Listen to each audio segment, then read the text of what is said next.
আজ 5 আগস্ট মঙ্গলবার কেটিসি বিন্দাস টিভি হইতে আজকের বিশেষ এবং গুরুত্বর সংবাদগুলি হলো চক্ষুচানি শনাক্তকরণে ব্যাপক সাড়া। প্রায় 1.5 শতাধিক রেজিস্ট্রেশন কাজ সম্পন্ন হয়েছে। শিলচর লায়ন্স ক্লাব এবং লায়ন্স চক্ষু হাসপাতালের তত্ত্বাবধানে এই শিবিরের আয়োজন করা হয়। পালংঘাট ন্যাশনাল ক্লাব এর চক্ষুচানি শনাক্তকরণ শিবিরে সহনশীলতার ব্যাপক সাড়া পেয়েছে।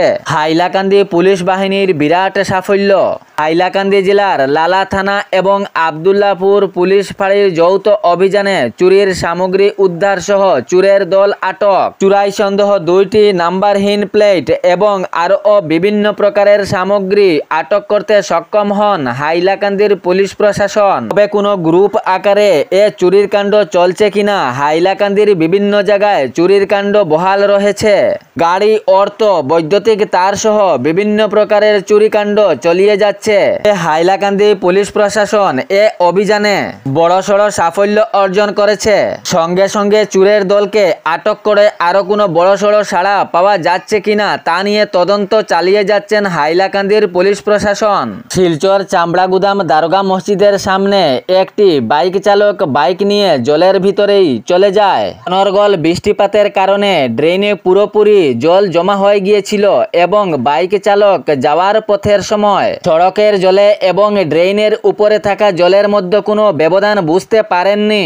তাই উনার বাইকের গতিবেগের নিয়ন্ত্রণ হারিয়ে সেই ড্রেনের মধ্যে পড়ে যান। পরে স্থানীয় জনগণ সেই বাইক চালককে সেখান হইতে উদ্ধার করেন এবং সঙ্গে সঙ্গে বাইককেও উদ্ধার করা হয়। গুরুতর জখম বাইক চালক না হলেও আতঙ্কের মধ্যে পড়ে যান এলাকাবাসী। এই ড্রেনের উপর জলে পরিপূর্ণ সড়ক এবং ড্রেন উভয়ে রয়েছে জল। কোনো পরিস্থিতিতেই বোঝা যাচ্ছে না রাস্তা কোন দিকে এবং ড্রেন কোন দিকে।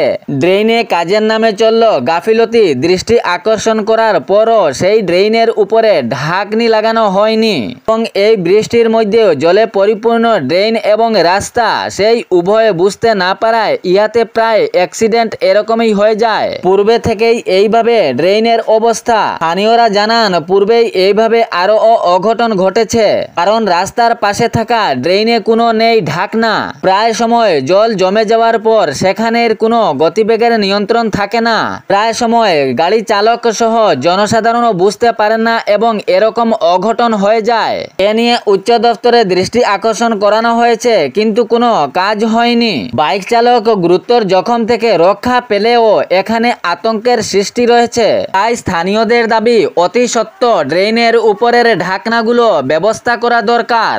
বরাক উপত্যকার আজকের 3 জেলার আবহাওয়ার খবর। বরাক উপত্যকার 3 জেলায় আজকে হালকা মাঝারি বৃষ্টিপাতের সম্ভাবনা। হাইলাকান্দি জেলাতে সর্বোচ্চ তাপমাত্রা 30 ডিগ্রি এবং সর্বনিম্ন তাপমাত্রা 26 ডিগ্রি।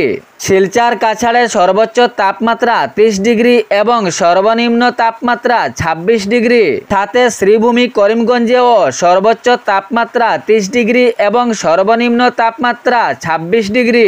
তাহলে ভিডিওটি শেয়ার করতে ভুলবেন না যাতে সঠিক সংবাদগুলো অন্যজনের কাছে পৌঁছায়। ধন্যবাদ।